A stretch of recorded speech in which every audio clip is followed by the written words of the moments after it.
Hi everyone and welcome back to Raymondo Family Adventures. So today we are doing another Adventure Labs.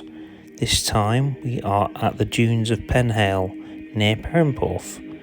Here we have the remains of St Piran's Oratory, one of the oldest and most important sites in Britain, second only in age to Iona Abbey in Scotland. So the legend of St Piran. He was born in Ireland. After studying the scriptures in Rome, he returned and was made a bishop. In Ireland, he was said to have performed many miracles, such as raising from the dead soldiers slain in battle. But the kings of Ireland at the time were not impressed.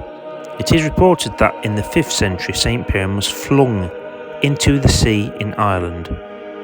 He had a millstone around his neck, but miraculously, he floated across the water to Perran Beach in Perranporth. It was here that he built a small chapel. St Piran built his oratory amongst the sand dunes, and people would come from all over the country, from miles around, to hear him preach. St Piran discovered the well-known metal tin. Now, he discovered this quite by accident. A black stone on his fire leaked a white liquid, and St Piran, by that, had discovered tin. The Cornish flag, the flag of St Piran, is a white cross with a black background, represents white tin flowing from the black rock, or good overcoming evil.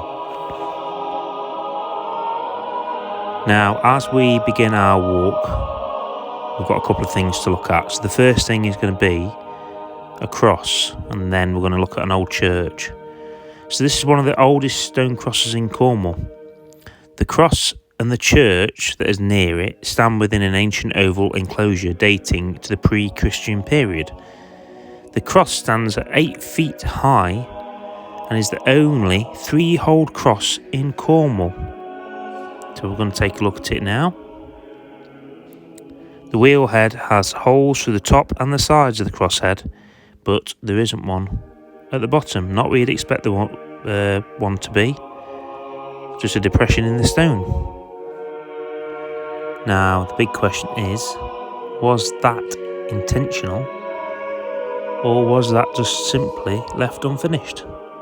I guess we will never know.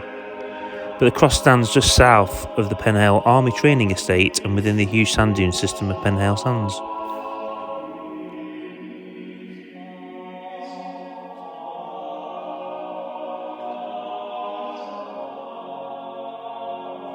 So continuing on, we come to St Piran's Old Church. It was built as a replacement for St Piran's Oratory, which disappeared into the sand dunes in the 11th century. When the oratory was abandoned, another church, now known as St Piran's Old Church, was built nearby on an inland side of the stream. It was thought the stream would protect the church from encroachment by sand. This proved to be the case for several hundred years, and the church, completed by the 12th century, was enlarged in 1462. However, mining for tin caused the stream to dry up, and eventually the church was engulfed by the dunes.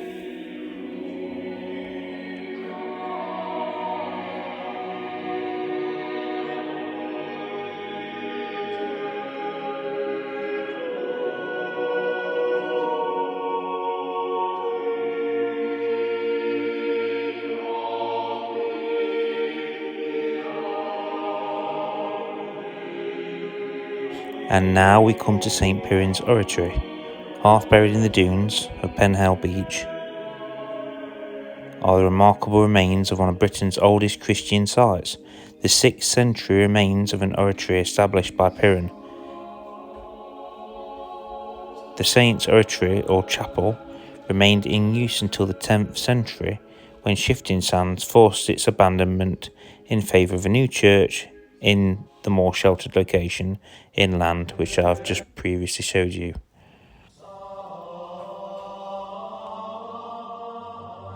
Now, a little bit more about St Piran.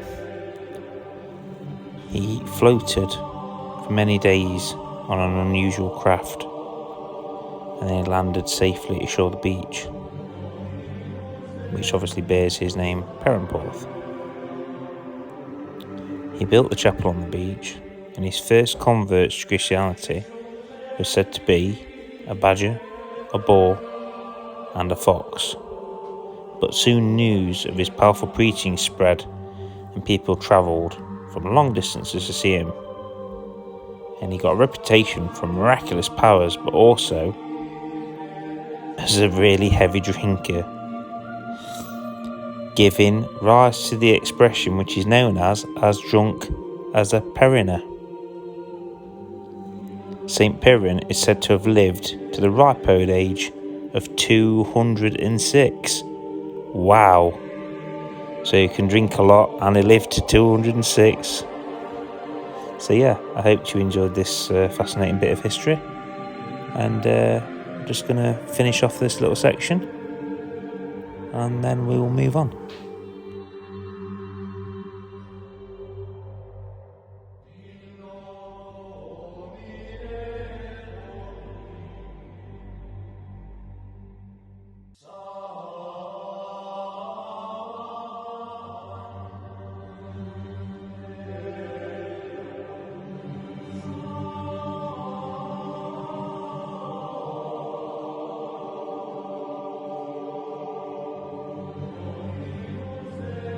Okay, so now we've finished this section and we got the adventure labs completed. And now we're going to go and find some real geocaches. That's 2722 done.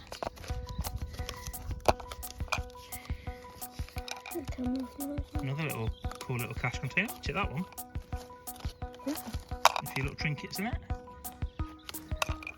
Now we're walking over the field. Going that way. The plan. Yay! Another cache done! Yay! In the field.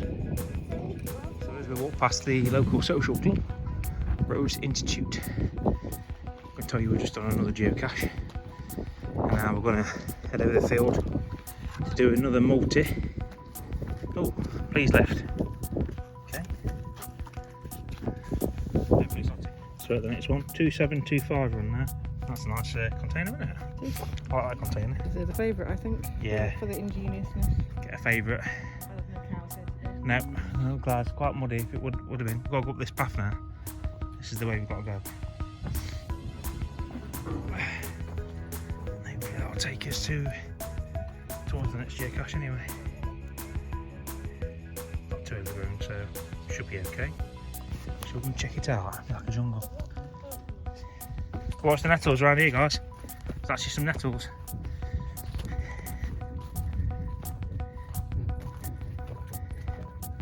Oh, I like this. Like a little forest. It's like a little mini forest.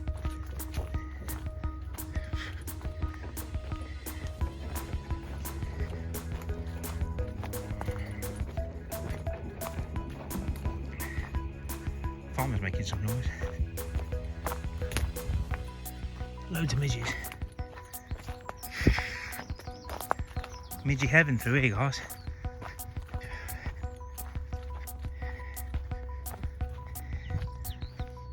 Oh, into an open area. Okay. We'll continue. I'll not record it all, otherwise it'll get boring. Hi everyone. I hope you enjoyed this one today. So we just did 2 more geocaches at this area and then we called it a day. So yeah, it was fantastic, great bit of history, really learnt a lot ourselves and it was a pleasure to share it with you. So I hope you enjoyed it. Please remember to give the video a like, and if you're new here, please subscribe. We have lots more content coming up in the future. So thank you very much, goodbye and have a great day, whatever it is you're doing.